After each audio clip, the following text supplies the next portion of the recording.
I'm a living legend. You ain't heard yet, you not get the message. From the moment that I'm stepping in, approaching drop zone. Turn to a beast when I'm rapping. I'm a living legend. You ain't heard yet, you not get the message. From the moment that I'm stepping in, I get a couple weapons. Yeah, turn to a beast when I'm rapping. Let's go.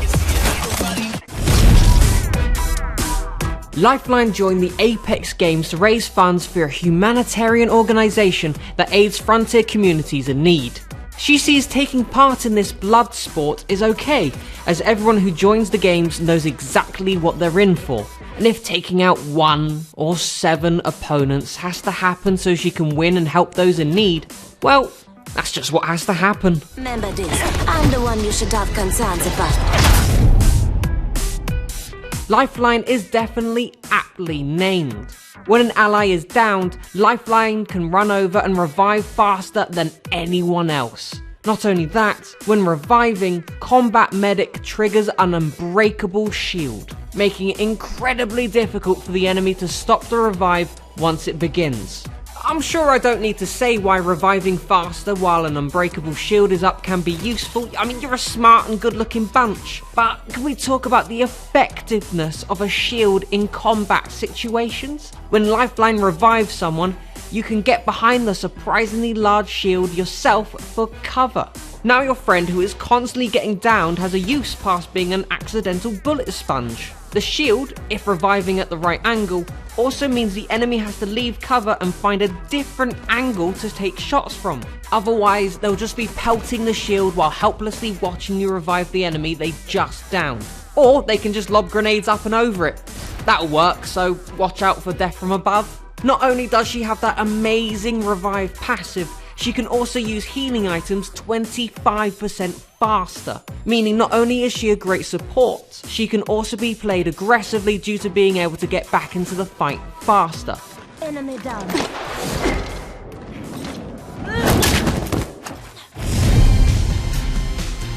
Lifeline's pet drone is a lifesaver.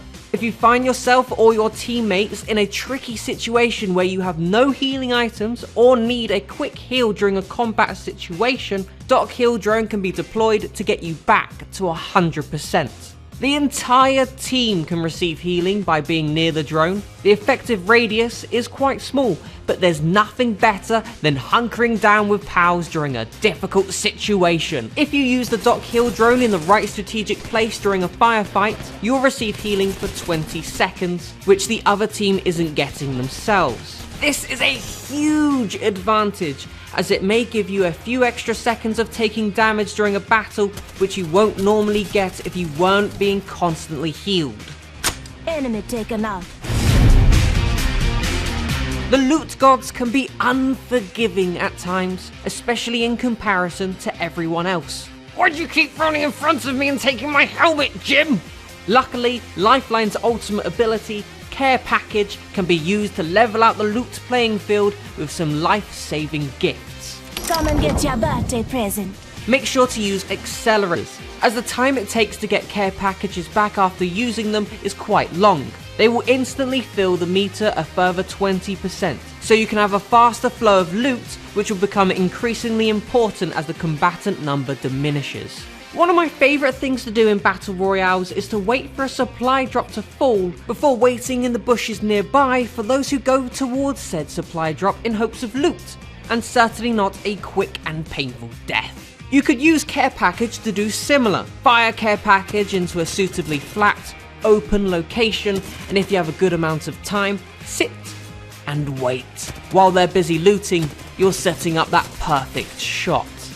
Also think about using the actual care package as cover if you desperately need it. Gibraltar joined the Apex Games after watching his friends fail to win, and in way too many cases for Gibraltar, failed to return. Gibraltar, using his skills as a rescuer, eventually became a legend in the Apex Games due to his quick reactions to put himself in the line of fire to protect his squad. Also, look at him saving this girl from being trapped in the sea. Why is she smiling? What does she know?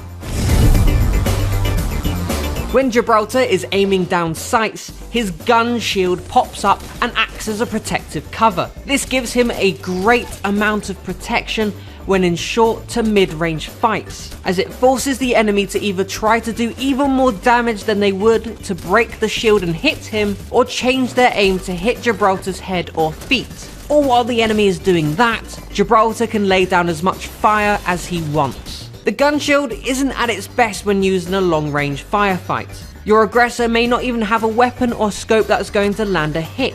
And due to it being a large, light, inconspicuous shield, Gibraltar wouldn't be easy to hide if you want to snipe without being noticed. Luckily, you can turn it off by pressing down on D-pad for Xbox and PS4 or H on PC. Just remember to turn it back on again when you're in a firefight. Use this ability to soak up a bit of damage for teammates by standing in front of them. Gibraltar is a big dude, and with a big shield, he becomes a big target.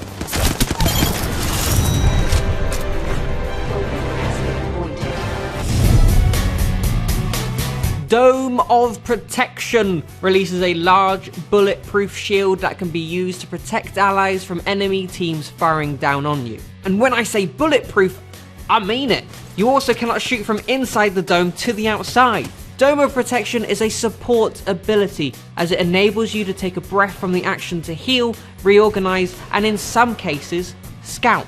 If you're out in the open being shot at and you're not sure where from, deploy the dome and then look around to find and ping the enemy that attempted to shoot you in the back of the face. Remember, Dome of Protection, as effective as it is, can be quite the beacon to surrounding enemies. Pop it knowing that if you do so in a flat or high up location, it may bring enemies to you who are looking to get into a scrap. Due to the dome's protective nature, you won't be able to deal damage to anyone outside the dome, but maybe that's not much of an issue. If you're against a particularly aggressive player, you could pop your Dome of Protection, take out a short-range weapon, and then wait for the enemy to come into the protection dome for a deathmatch.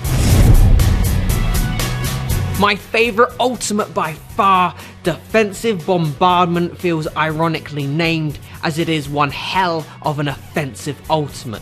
When you throw the beacon, a red circle will appear to reveal the radius in which missiles will be dropped from the air onto the floor.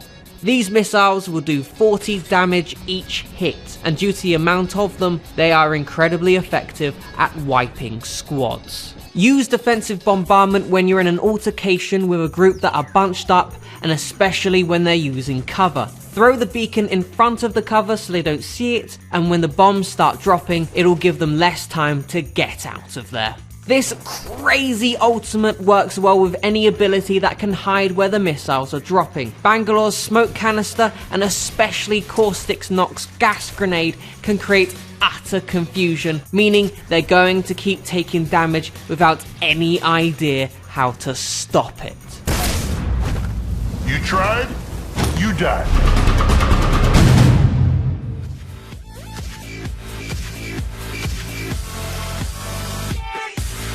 Like and share if you enjoy the video and think others might benefit from this, and of course subscribe and hit the notification button if you are new to the channel and want to be notified every time I post a video.